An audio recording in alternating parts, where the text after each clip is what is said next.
Hey, this is the Really Charlie podcast, and today's guest is New Bedford's City Councilor at Large, Ian Abreu, a veteran of the City Council, definitely doing his thing.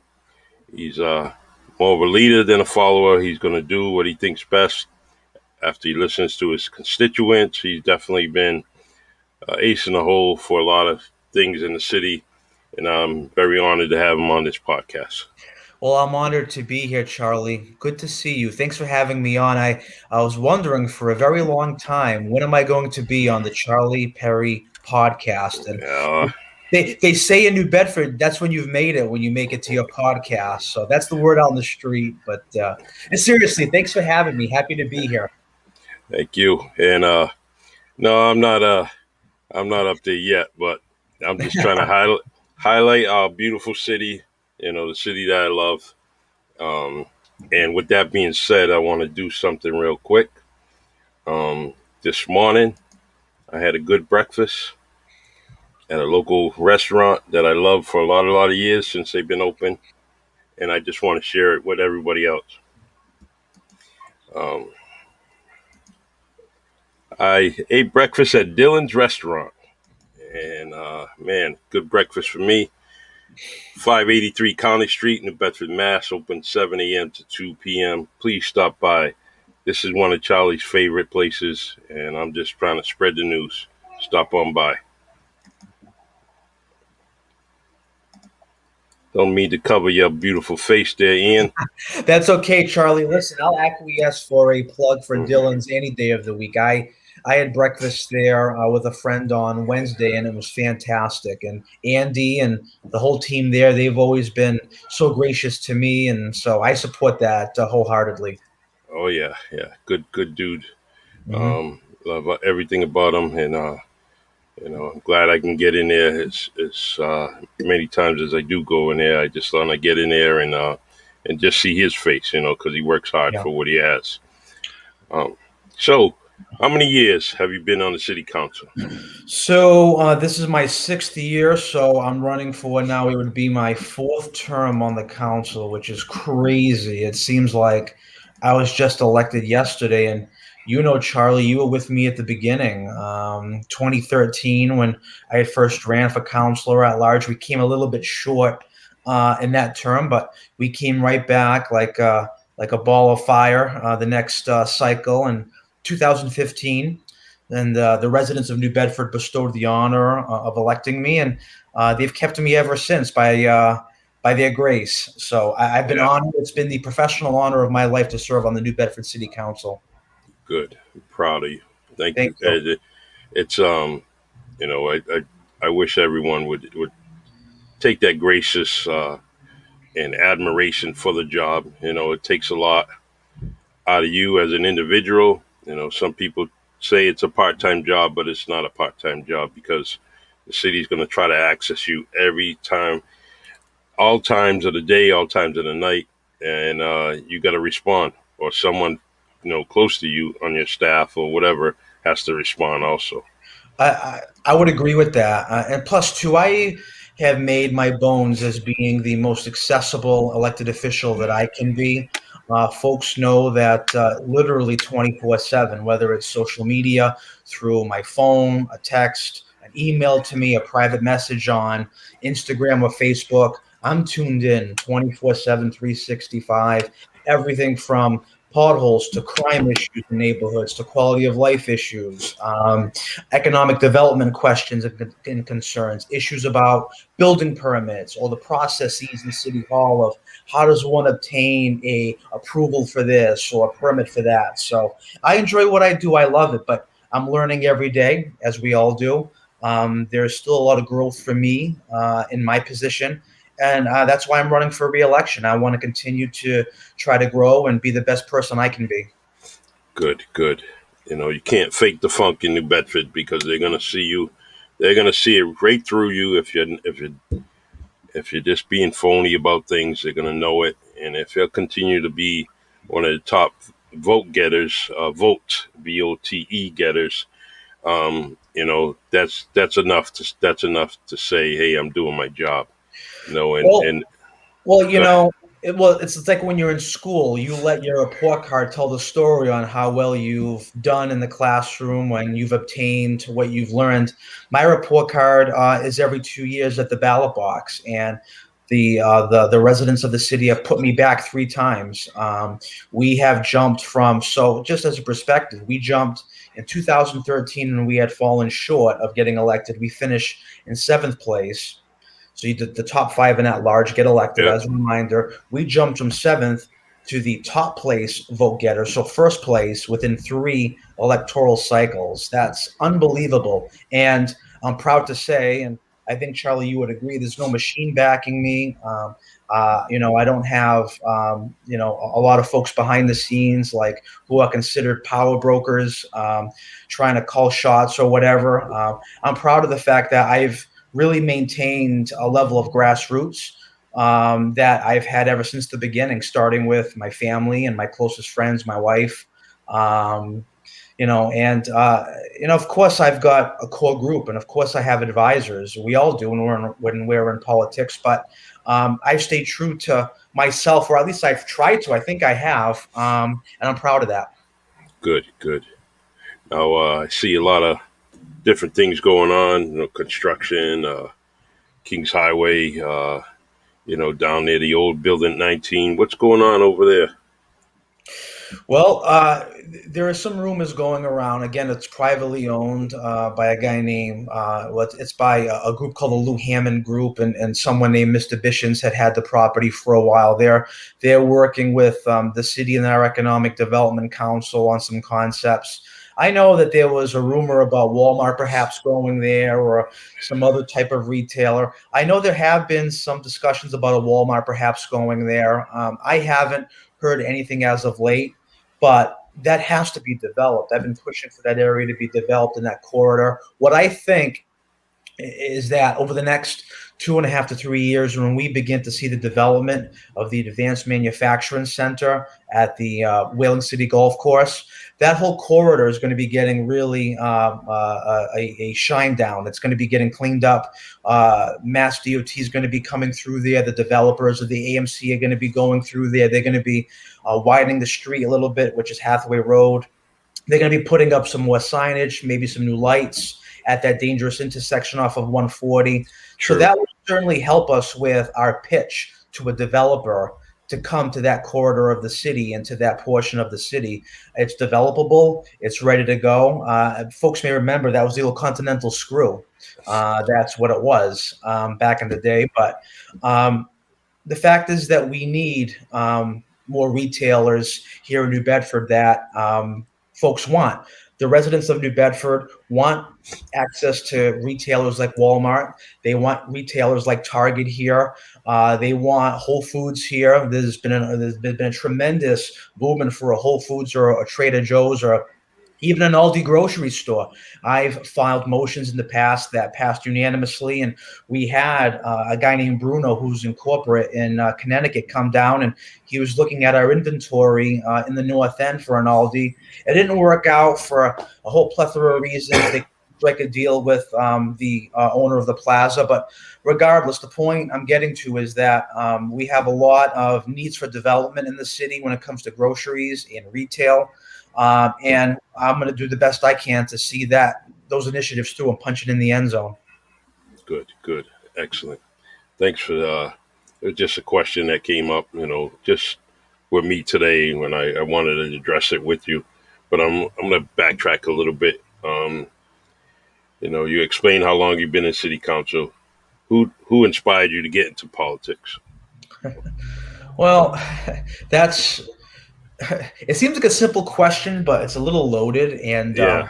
but the funny thing is that no matter who I say or what I say, I'm going to probably leave someone out. So if I leave somebody out who's been very close with me, please don't be offended. But obviously, my family, my wife has always been by my side. My mother, Kelly, who ran for public office a long time ago, and she was a single mom raising a child until she met my stepdad. She inspired me always to strive and to really take an ownership and a pride in community. my grandfather, who passed away about a month ago, but he Oh, was that's right. yes, that's My right. Yes. sympathies. Thank you, Charlie. He was always a driving force behind the scenes for me. There was a guy who I'm 36. At 35, when he was 35, he owned 5 businesses in the city of New Bedford, Silmo Syrup being one of them.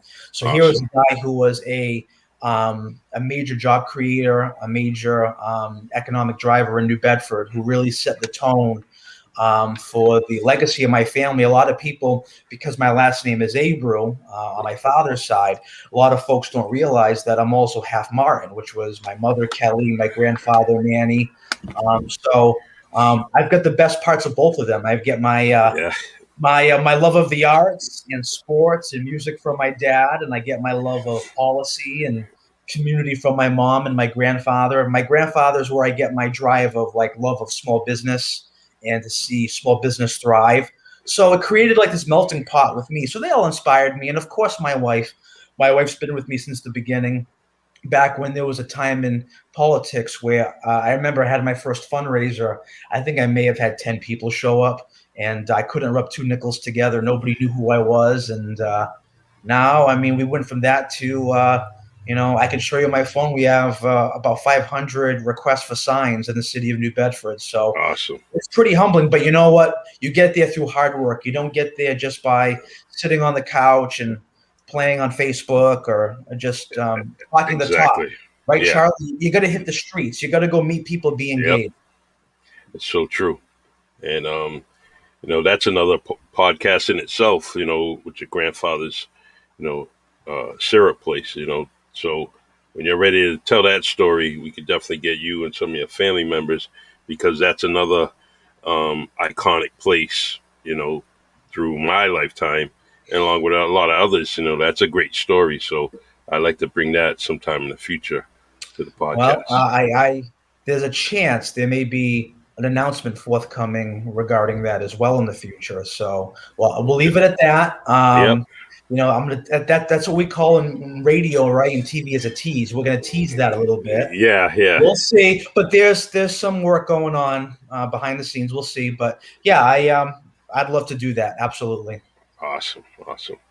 Um, the Now some people have said, "Hey, Charlie, why don't you run for excuse me, why don't you run for city council? And why don't you try to do this, do that? And it takes a lot. It takes a lot for a person to put their name in the arena or name in the hat, and it takes a toll on the family. Do you agree with that? Oh, I would, because when you do the job and you do the job right, and you're really transparent and you're immersed in the community, you're out there, but your family's out there too. Whether you're a woman who's a politician or a man who's a politician, you have a partner who's home with children, or even with not, Yep. but you're taking care of the home while the other one is out. You're the one making the dinner. You're the one taking care of the property. You're the one really helping with the homework and those kinds of things. So my wife has sacrificed a lot too. People want to talk about my sacrifice, sure, I guess, but I think my wife has made the biggest sacrifice, taking care of our children. But that's why weekends and holidays are very important to me, and nights when I don't have council meetings, because I want to be a great dad, and I think I'm a pretty good dad. But with the time I'm here with them, I want to make it special. That's why I made it a point this year to make sure that I coached my daughter's t-ball team, no matter what I have going on, twice a week, once for practice, once for a game. I take at least that hour, an hour and a half to take her and coach her and her team. And we have a lot of other great volunteer coaches whom I'm with. So that's important to me as a dad, to always never forget that. True. True. And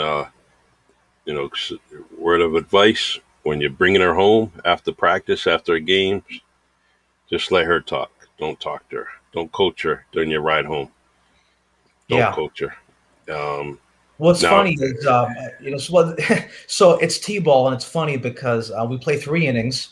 Everybody gets to hit. There's no outs because the kids can't throw or catch yet. It's the cutest yeah, thing. So yeah, it everybody, is. so everybody gets on base, everybody scores a run, so nobody wins or loses because it's a tie. Literally, everybody goes around the diamond. Mm-hmm. And my daughter loves to hit. She hates fielding. She's more interested in the gravel and the dirt, Yeah. putting in her pocket, as are other kids on her team.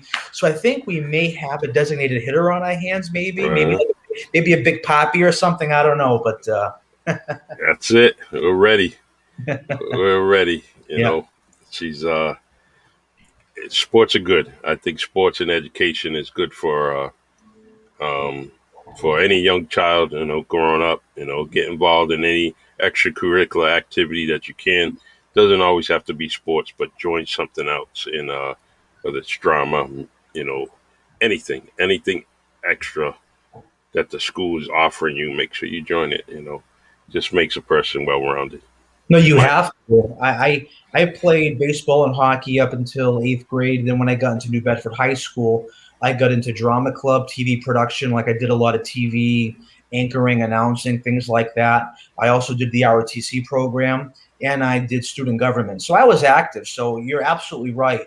I don't care what you do. Do something: gymnastics, cheerleading, sports, drama. Get involved.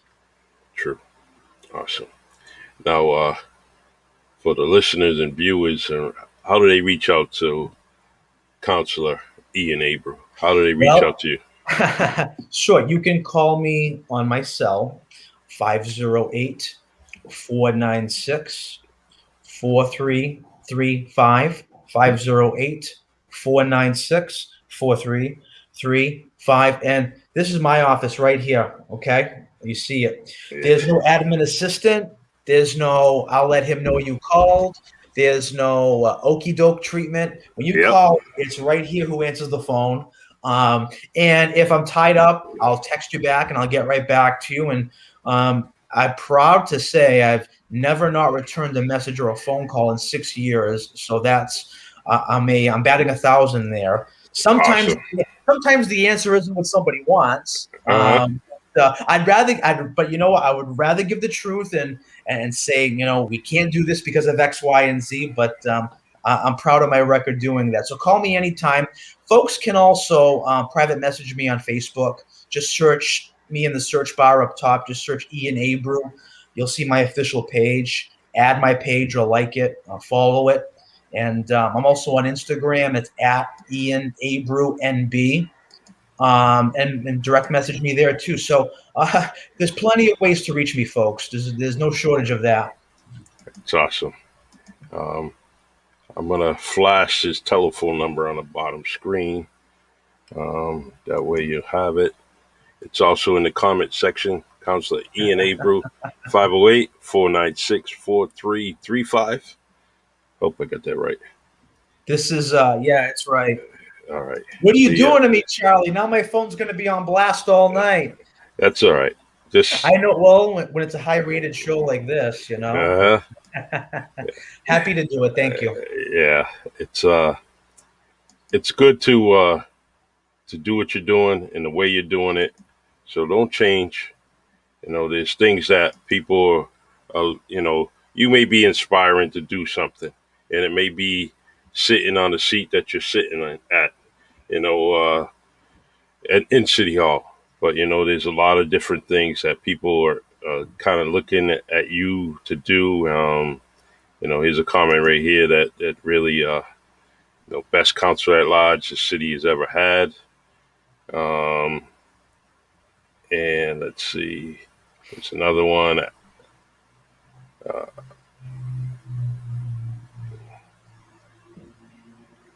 Here it is. My bad eyes. I love what you and your wife are doing for the community. Thank you, Ian. Thank you. Uh, Oh boy, hey, here it is. hey. Ask him when he's going to run for mayor. And then, what, that I got to truthfully tell you that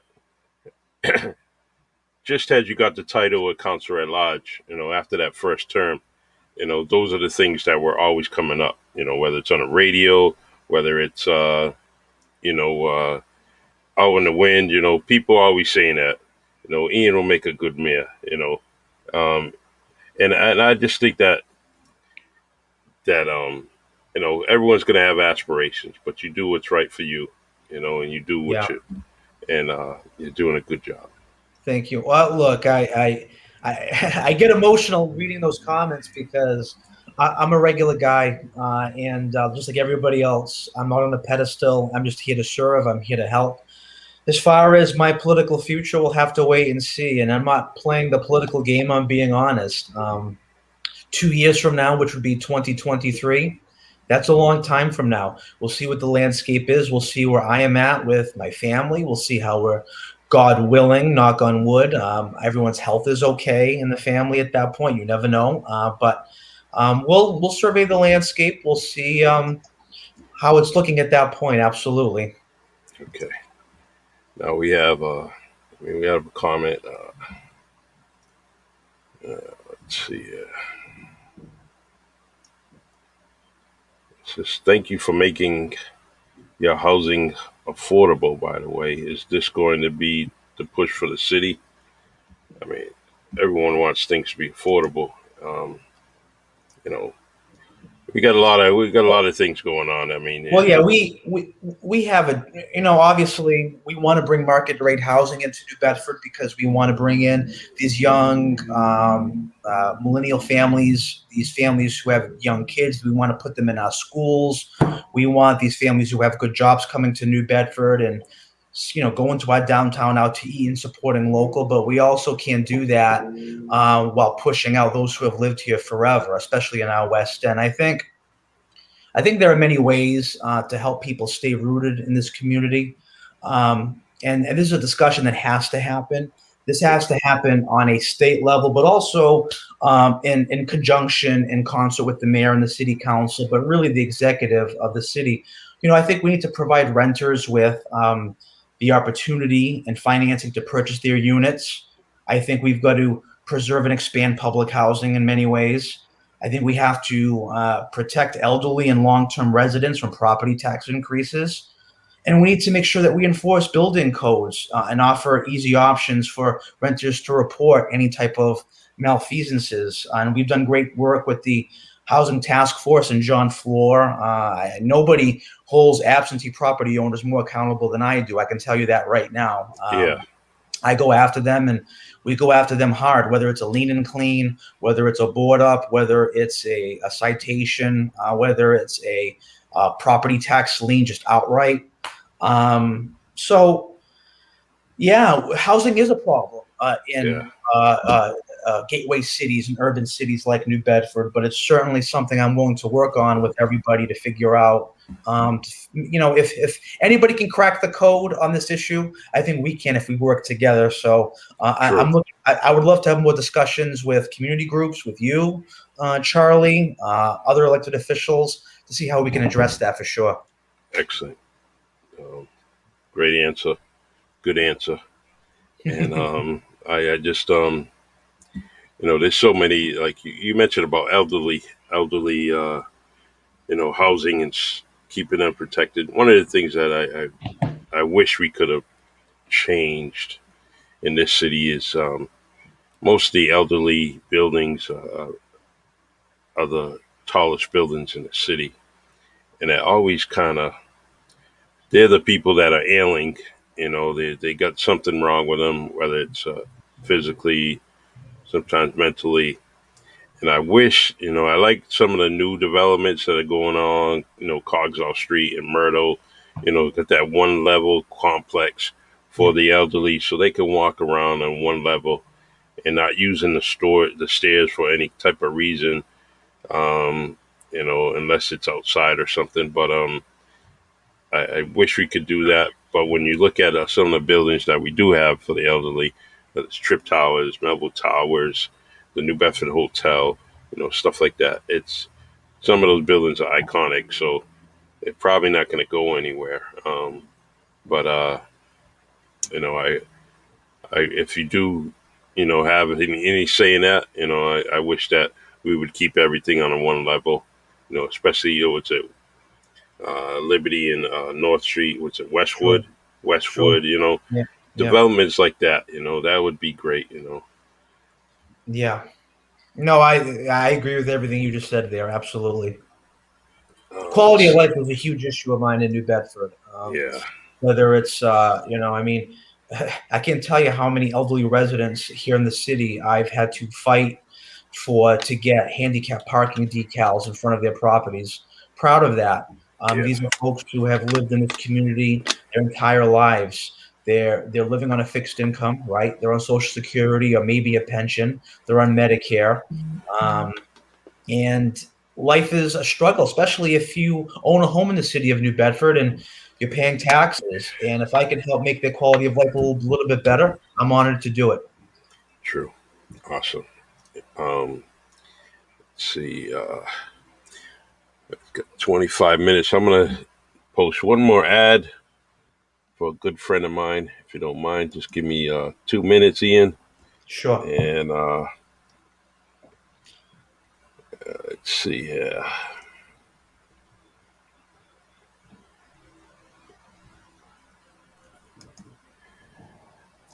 All right, everyone.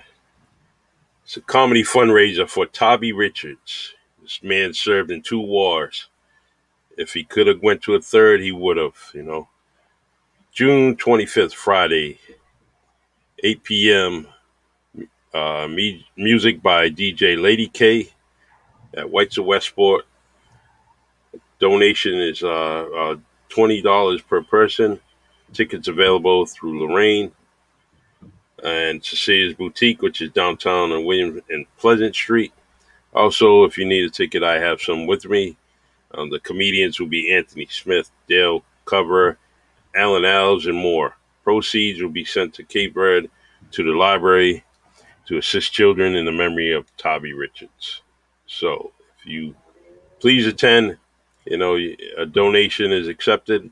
However, people in the seats is more important for this because this man would give the shirt off his back to anybody on the street. And let's show him a good showing. He passed away and due to COVID, and he's one of New Bedford's best residents in my eyes, and we lost him. All right, thank you, Ian. No problem. That was a nice tribute to your friend. Yeah, he's definitely who he was an ace, 5-star person, man. Can't beat him. Sure. So the I definitely, we got a lot of things going on. Things are opening up. Businesses are trying to get better.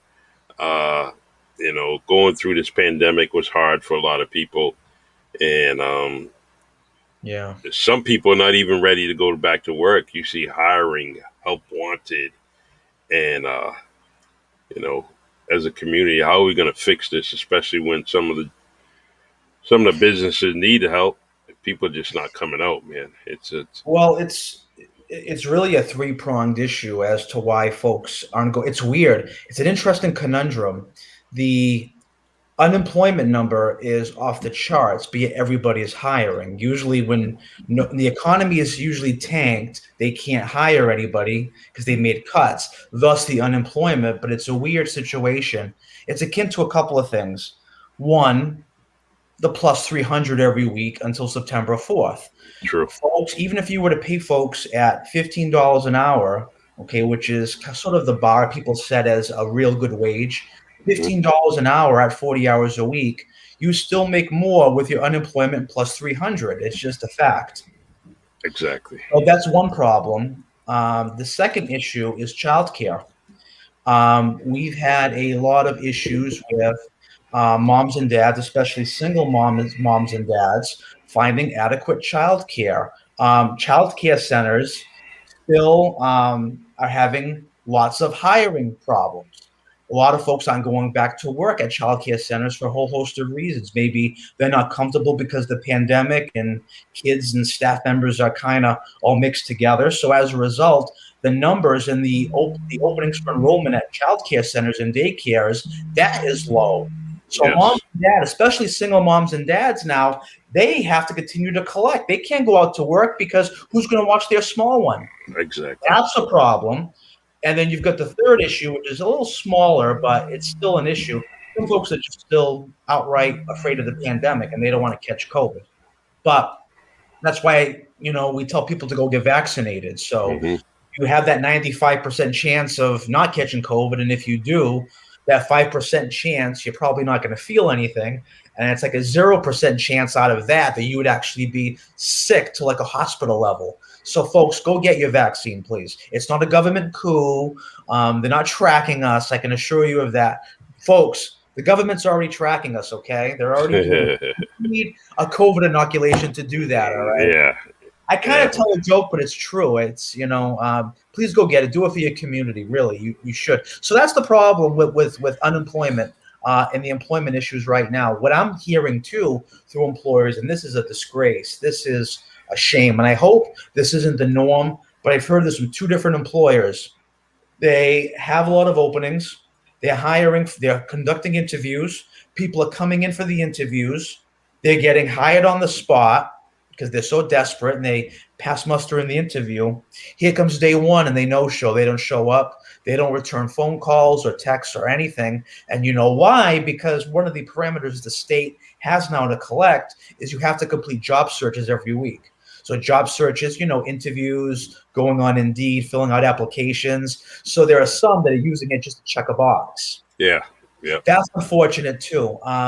We need to do better as far as a state government. Look, I know that when the pandemic first hit the fan, the at the time it was plus 600. It was needed. Everything was shut down. Nobody knew what the heck was going on. We had no idea about a vaccine. There was none of that in the pipeline, even close yet. We needed that to sustain our families and our communities. But now everything's opening up. I hope that we can, between now and September, continue to make the case for folks to get back to work. I mean, you look at someone like Steve Silverstein at the new Cisco, yes, right in the South End near me. He's had job fairs literally every week for 2 months almost. You may have seen it on New Bedford Guide. They've been promoting it. They had over 70 openings. They've been struggling to get to that full throttle to where they need. They're still not there, but they're going to open up regardless. So, folks, if you need work, you need a job, please just drive up and down Route 6, drive up and down Union Street at Cushnet Avenue in New Bedford. Everyone is hiring and good wages too. You'd be yeah, amazed. These restaurants and these retailers in the area, they're giving folks $1,000 sign-on bonuses. They're adding benefits.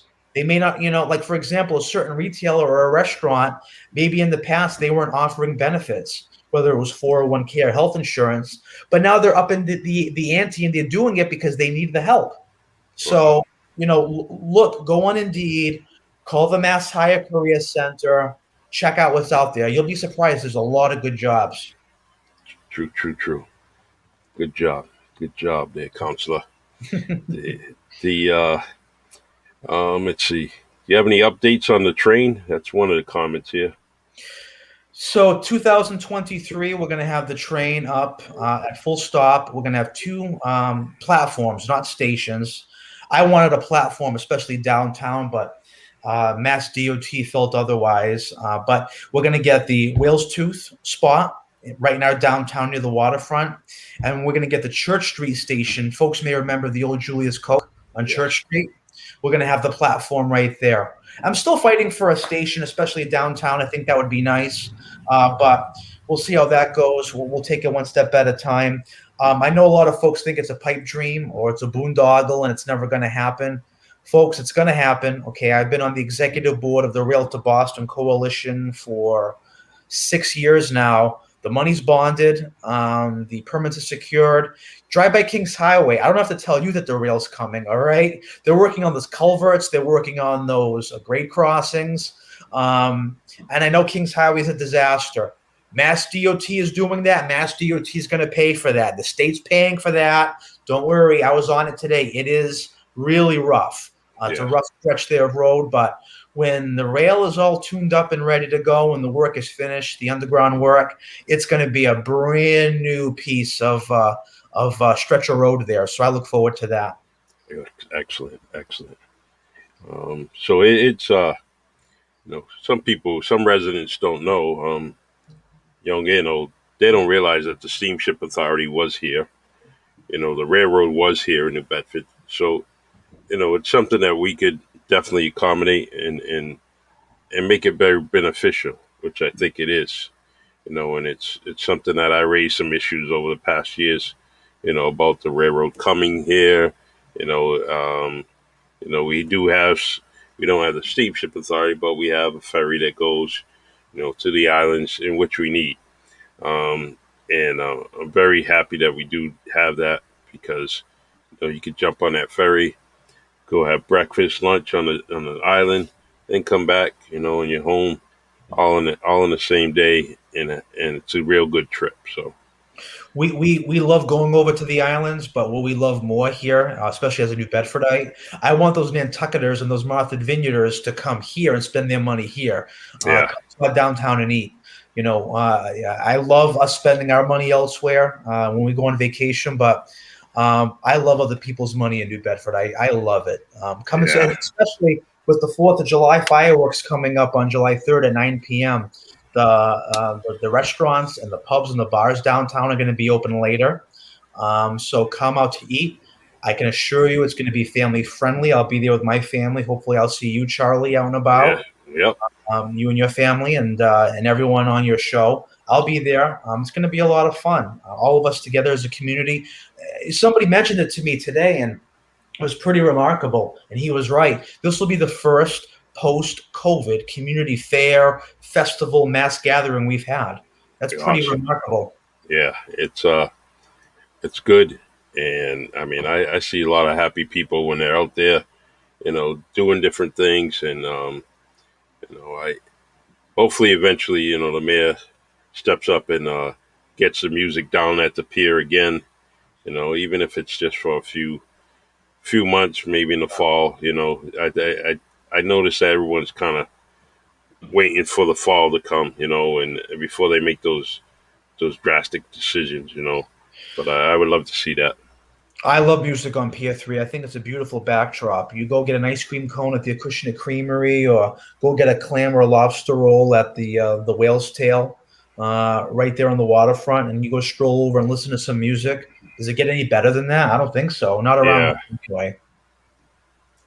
yeah. It's being a South End resident, it's common about that. Sometimes we get the South End gets left out, and Well, look, nobody's more Southie than me. yeah, exactly. I am a citywide city councilor, so I represent everything from Sapsequin Pond to Fort Tabor and everything in between as an at-large councilor. But make no mistake about it, the South End is my home. This is where I grew up.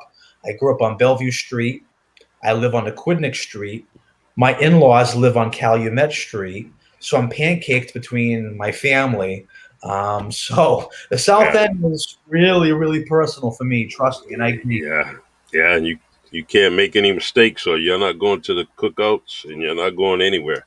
No, everybody, they all know me over here, but I enjoy it. I love getting out in all the neighborhoods, and that's why I enjoy councilor at large. That's why I never wanted to run uh, for a ward seat, for like Ward 6. That's why I wanted to run for councilor at large, because I'm going through, going to school and the New Bedford High School, growing up in the city.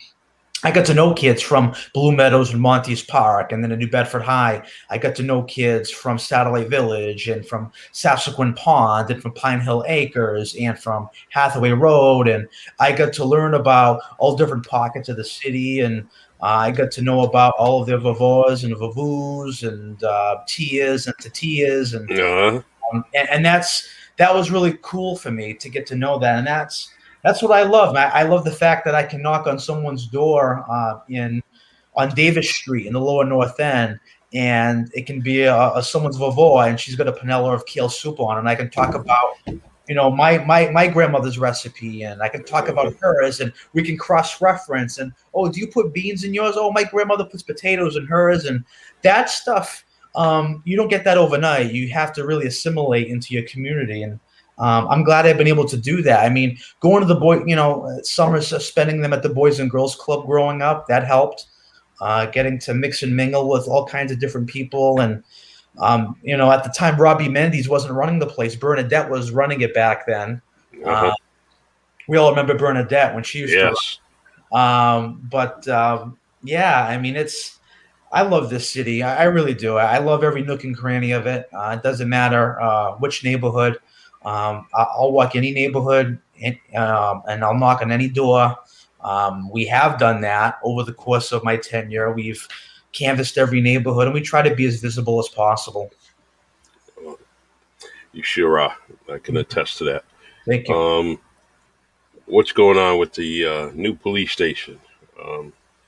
How's that going? We're looking at spring of next year, hopefully a little bit sooner. One of the positives of actually COVID, believe it or not, if there were any positives, was we could ramp up the production of that site a little bit earlier because some of the construction companies we had subcontracted to, their jobs, whether because a lot of them had state and federal contracts, they were shelved or bumped for later dates because of the pandemic. So we were able to get these crews to focus on the South End Police Station, and they really tuned it up. We're not far away. We're going to be at full opening by the beginning of next year, maybe even sooner, like a soft opening, if you will, if that's even the right terminology for a police station. You don't cut a ribbon for a police station, but it's not like it's a restaurant, but it's pretty much already all set up. I don't know if you've seen it yet, Charlie, but it's going to be really nice. I'm excited for it. I could ride by probably every few weeks.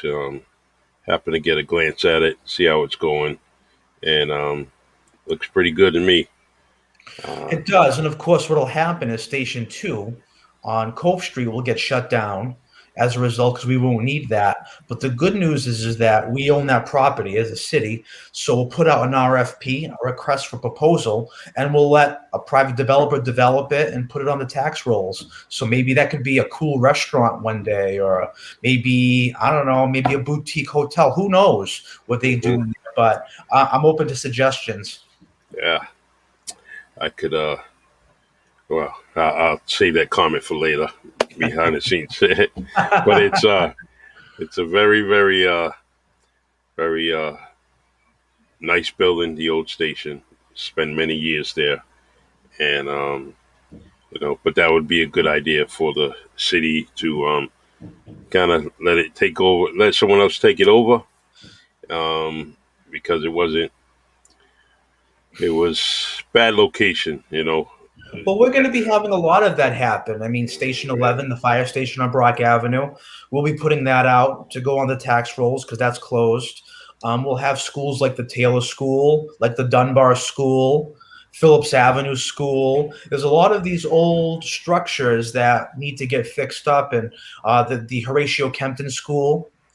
So a lot of these schools and these properties need some TLC, but if you get a developer down here with some deep pockets and some vision, and they want to work with the community, that's important. Just because you have money, that's not the be all and end all. You still need to be a good neighbor and a good community partner. So I'm excited about what some of these properties can be converted to in the future.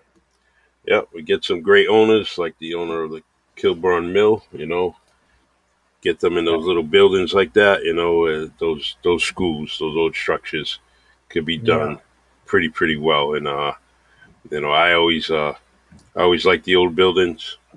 At some point, I wanted them to be open in all parts of the city, but make them trade schools, because not every kid wants to go to college. So we made it a trade school. They can learn a trade and move on and become mechanics, plumbers, electricians, so on and so forth. But I don't have. No, you're right. The world needs less kids with philosophy degrees, but we need more kids with plumbing certifications, more electricians. And one of my best friends had a philosophy degree from Boston University. So I always joke with him because he's always talking about how, all these electricians, these plumbers who went to Greater New Bedford Vogue, they're making $70, $80 an hour. I said, yeah, me too. I can't do anything. I mean, it's funny because back in the day, back when I was in high school, which is about 20 years ago now, we'd always have the joke, right? If you went to New Bedford High, you were going to college. If you go to Vogue, you would go to get your fingernails dirty and labor and work hard for a living. Well, first of all, That's wrong. Uh-huh. Second of all, not only are those kids learning a trade and making double, sometimes triple an hour than what I'm making, which is the truth, they're also going to college. It's amazing. God bless them. My mother Yeah, worked in Voc. I love that school. And, I got to tell you, our children are going to go to Great New Bedford Voc probably. I want them to get that education, but also learn a trade. I think that's very important.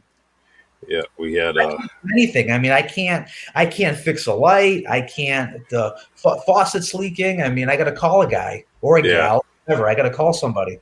That's it. Well, uh, we have two kids in our family. They're all adults now, but they went to Voc. And one thing I like about Voc is that you didn't have to call them. They were going to call you, and they were going to let you know what's going on with your kid, Yeah. um, good, bad, and it was good. And I like that the school administration was on that back then, and they still are now. Well, Um, what's interesting is New Bedford High over the last 8 years, they've developed the NAF Academy model, which I was on the committee for that with my job at the chamber. The NAF Academy is the National Academy Foundation, and it was a program that was designed to dovetail trades into the public schools. So New mhm. Bedford High, for example, ended up bringing a Academy of Engineering, an Academy of IT. Then they were going to bring finance and fine arts and some other things, and it kind of took off. Then it kind of waned down. I hope that the great people at the high school can really bring that up again, because that's a great way to compete with the vocational high school. Is if you can offer a good career pathway for children at the high school. Maybe there isn't a temptation to go to a vocational school because the high school's offering that. I think the middle schools have to play a role in this. I mean, folks a little bit older than me that went to Keith or Normandin or Roosevelt all tell me, wow, we had home ec, we had Yeah, cooking, we had sewing, we had woodwork. The kids don't have that nowadays, and they're 100% correct. None of that exists anymore. so true. Shop teach. We had a saying in the at Keith. You loved all the shop teachers. That was the best wing of the school. And but it's true, they were definitely teaching you something, and I hope it does come back to the public schools. It's very, very needed. I'm Um, not sure why. I mean, uh, the state itself, DESE, okay, the Department of Elementary and Secondary Education, they haven't done a big enough push, I don't feel, for this. We see the governor and we see DESE really pushing for charter school expansions, which we can get into that. That's a whole other debate. But yeah, I would like to see them push more for tech and vocational ed in the public school system, and to really expand those monies that come down from DESE. Make sure that comes to fruition. They're talking about adding an associate's degree program, for example, in the vocational school system. Well, that's fine, and we can add to that. I think that's wonderful. But our public school systems always seem to get the short end, and I don't know why that is. But one of the most vital rights that we have in our community is to educate our kids, and we have to do that. yeah, so true. I just like this comment. You don't have to answer it, but if you want to, you can. It says, why can't the city turn one of these schools into strictly a private special needs school or a senior center? These poor seniors don't have much to do anymore, and even make it a family shelter. So I think she's talking about the abandoned schools, like the Taylor and all that. Yeah, Well, we do have senior centers. Remember, they were closed during COVID. We have the Hazelwood, we have Buttonwood, the Warming House, and Brooklawn Park. We're working on getting those really reopened and get those safe for everybody, which they are. Look, all ideas are on the table. There's no such thing as a foolish suggestion. I think that's an interesting idea that certainly bears credence. I think there should be more opportunities for individuals who have special needs and disabilities in our community as well. I think that's very important. true, true. And I mean, I can't forget one of our structures, the Trinity School. I mean, Yeah. it's needed. It's definitely needed. It's in place. It's one thing that I always try to don't try to tell people don't exclude the schools that we have in the city because you don't know the reasons why they're there. And one thing I'm glad that we do have Trinity School, and they're students too. They're residents of the city, and we got to take care of them. So, good comment. Absolutely. Yeah. Um, Something dear to you is the Madeira feast, and it's something that a lot of us look forward to, and it's sad that we're not going to see it until next year. Um, do you know anything about the board? Are they doing something to prepare for next year? Which I know they are. They're well organized. They do the right thing. So, do you know anything as far as the feast and what we can look forward to in 2022? Well, I can almost guarantee you, God willing, there will be a feast in 2022. We almost had one this year. There was some discussion. It just never came to fruition because I'm a two-time former feast executive board member. I've served as the treasurer twice, so I've kind of served on the feast committee at a high level somewhat, and I'll tell you, it takes a year to plan. So this Yeah. is a backyard barbecue. This isn't you flick the switch and you got to get the bands, the acts, the carnival, the food, the vendors. Permits have to be secured, inspections, the whole deal. There was this. Don't forget, by the time we pulled the plug on this year's feast, the numbers were still ticking up. We weren't out of the state of emergency. The vaccination inoculation rate wasn't at 80% in the state, which it is now. So we had to make a decision. And when I say we, I mean the club. We had to make a decision, and the decision was to err on the side of caution. Hindsight being 2020, you could say, "Wow, maybe we should have kept it given what's going on now." But look, it just wouldn't have been fair to this year's feast committee to say, Yeah. here you go, a month and a half, throw it together, get a headliner, fill up 4 stages of music for 4 days, get the food, get it prepared, get clean the grounds. It just wasn't realistic. One of the things we are going to do, however, on the feast grounds, it's not a feast, but it's something nice for the community, will be on Saturday, August 21st. It'll be on the feast grounds. So that's 50 Madeira Avenue. We all know the feast grounds. So from 2 to 8 p.m. on the feast grounds, we're going to have a food truck festival. Wow. And so we're going to charge admission. We'll have special rates for seniors and for veterans and for children. But all the revenue that we raise through ticket sales to enter into try the different food trucks will go towards our scholarship fund. So it's like the Whaling City Festival. Yeah. Well, That's no one's getting rich here. No one's making money. It's all for love of the community. So I've been helping out with that, getting food trucks recruited for that. It's going to be a great event. We have, food trucks that are doing hot dogs and burgers, and some that are doing Mexican street corn and French fries yeah. and pizzas and ice cream and smoothies. And so come hungry, come check it out. We'd love to have you. There'll be more information about that as the weeks unfold. There'll be a Facebook event and all of that. So maybe what I can do as we get closer is I can give you the information, Charlie, if you want to share it with your viewers. Oh, I will. I will. Thank you. It's funny that you mentioned that because maybe my wife was at one of the meetings because that's something she's always talked about, with the food trucks and doing something like that. And the feast grounds is perfect for it. So that was her peeping in through the hole in the Yeah, meeting. it must have. It must have. She's Yeah. she's like a ninja, man. She come out of nowhere, and won't even notice her.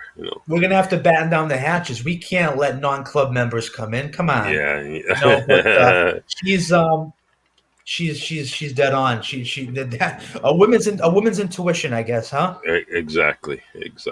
But, I just want to, I definitely want to commend the the Madeira Feast and everyone involved in it year after year, doing a great job. I also want to, get back to you and your job and what you have been doing and be proud of it. You don't have to pat yourself on the back. I'll do it for you. Sometimes you can do things and the voters will speak up for you, but you continue to do what you're doing. And come September, November, we want people to get out there and vote and give you the vote. You're a good man. Well, I appreciate that. It takes one to know one. Thank you. Like I said, and I'm not lying, and Charlie will call me out if I'm lying, Charlie. You've been with me since the beginning. You were with me Thank you. from Jump Street. You and John Aruda and guys like you and Pete Wild and a bunch of those great folks. Some who are still with us, some unfortunately who are not, but you came with me from the beginning, and you supported me, and we morphed that grassroots effort, and I've got a great management team now with policy and advice led by Ross Nunes. We've got Scott Dubois, a lot of great people who advise and help me. And what's good is that I surround myself with people who are honestly better than me. I say that because, they understand kind of where the policy needs to go. They understand what we need to do and what's for the betterment of the community. And I listen to them, and they guide me in the right way. It's very easy in politics to get surrounded by a bunch of yes men and yes women, Yeah, and they'll tell you what you want to hear. But I want folks to tell me what I need to hear. That's important because I'm not perfect. I'm always going to make mistakes. We all are. But the best thing is to, you know, um, have the heart in the right place, and I try to do that every day. yeah. You know, it's like my wife says. She says, "Really, Charlie? Well, you want people to say, 'Really, Ian?' You need those people to say that to you. No, And I agree. I agree with you. it's you know, good comments here. You know, Ian, when you have a chance, go back on the podcast, look at the comments. Very, very good comments here, and you can address them on your time. I will. Yeah. Um, I appreciate you having me on. It's funny. It's the quickest hour in Facebook. yeah, yeah, But you're an easy interview. I appreciate it because you ask tough questions, but they're tough questions in the right way. You yeah. know, like for example, the question about who inspired me. That sounds so basic, but it's very loaded, and it gets me Hmm. thinking. You know. Yeah, I didn't do that on purpose, though. I if I did it on purpose, I would give you a vest. No, but no, you've done a lot of good work since you've left the police department. And again, thank you for your service always for the community. And it's great to see that you're still serving. You didn't take your pension and move to Florida or go Nope, somewhere else. You stayed here. You're still in the neighborhoods, and that's worth a lot of praise. that was my intention to live here, retire here, and die here. And I just this is where I want to be. And occasionally, got to take the family out on some vacations here or there, but I'm always going to come back to New Bedford, Mass. Um, and one last question, Ian, who would you like to see on the Really Charlie podcast? Anybody? One, two, three people? It doesn't matter. But Oh who would wow, you? that's tough. Local, international. What are we talking? Big stars, big time. What do we mean? I can go anywhere. I can go to China if I wanted to, man. It's just no matter where. I'll even go to shops in Portugal. I'll do whatever I have to. How about you get John Mitchell on the hot seat? I will. We did run against each other, and but bottom line is No, he that's had, over. That's in the past. yeah, I he don't had know. to I do. mean, He he. I can still talk to him. I of see him at course. football games, and I have no problem talking to him. Listen, this And stuff in politics, it's not personal. It's business, it's policy, it's not and if it's personal, there's a big problem. It should never be personal. yeah, to But me, no, I mean, maybe the mayor would be cool. Maybe Tony Cabral. I'd love to see him on your show. yeah, why not? Yeah, he's a good. Maybe Senator Montigny. I'd love to hear about what's going on Beacon Hill. That'd be nice as well. I'll tell you what. You suggested it, and everyone that gets suggested on the Really Charlie podcast, I reach out to those people and I ask them. So I can Wonderful. ask. They can say yes or no. Maybe a later date, whatever it is. I give everybody an opportunity, and I wouldn't have any problem speaking to all three of those people. Well, I So, appreciate it. Thank you. Thank you for having me on. all right, good luck in the fall. Enjoy your summer. Be safe. And man, sorry to hear that you're selling that beautiful home, but you got to bring your memories to another home. We're tripping over each other, literally. We've grown out of the bungalow. It's time. But the good news is I'm obviously going to stay in the city. That I can guarantee you. Where, we don't know yet. We're looking. That's right. If you move out of the city, we can't name a street after you, so you better stay here. Residency requirements kind of comes with the job, doesn't it? Yeah. Thanks, Charlie. Take care, man. You have a good night. Have a Tell her great, what. happy Father's Day. Happy Father's Day. All right. And hey, I like that comment. I will reach out to him, Nicole. I will speak to him. I seen him just day before yesterday. But yeah, I don't have any problem putting anybody on this podcast. I like talking, and I like listening to myself later on. When I review the podcast and see how it is.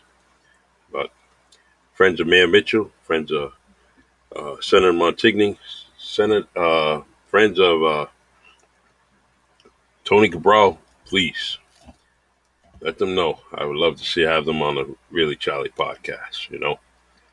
It's fun, it's educational, inspirational stories, and I like to have them on there. So tomorrow, 7 p.m., we will have the barbershop segment, and I got 3 guests coming on here. 3 people that are dear to me: Robert Davis, Nathan Victor, and Frank Miranda. They will be on the podcast segment, talking their talk, giving us some good conversation for an hour. And if the conversation's good, we'll go for a little bit more. But can't wait. I love the barbershop segments and the beauty salon segment. As you see, we have people on it, really organic conversations. And that's what I'm trying to do here. A lot of viewers today. I really appreciate it. Ian Abreu appreciates it. And we'll try to address all the different comments in here as best we can. And if you have any questions concerning the city, please inbox me. Join the Really Charlie podcast group on Facebook, and send those concerns to me. And I'll reach out, I'll reach out to those people, or I'll try to answer your concerns as best I can. Sometimes a quick phone call by someone, that's all it takes to get something done. And in this city, make sure you use the app. See, click, fix. Got issues with potholes and stuff like that, graffiti, whatever it may be, things that need to be repaired that are not privately owned, but they're owned by, maintained by the city. Join that app. See, click, fix, and it'll definitely help you out and get the job done. It's a good app, and I wish more people would use it. To all the daddies out there, happy Father's Day. And Nicole, thank you. It's real nice of you. I really appreciate it. Happy Father's Day to everyone out there. Father's job is never done and never ends. You're always going to be a father. Just be sincere about it. Be true to it. Be loyal to your kids. And the rewards will come to you later on. Your kids will definitely let you know that you are a good father. So be the best father you can, 24/7. As Brian Magnet and his crew says, a dad 24/7. And that's a brilliant t-shirt. And I'm just trying to be a good daddy, as always. All right. Take care. Love you guys. See you tomorrow, 7 p.m. on the Really Charlie podcast on StreamYard, Anchor, Spotify, Facebook, and YouTube. Please subscribe to my channel on YouTube. I would like to see you there. Thank you. as they say, mañana.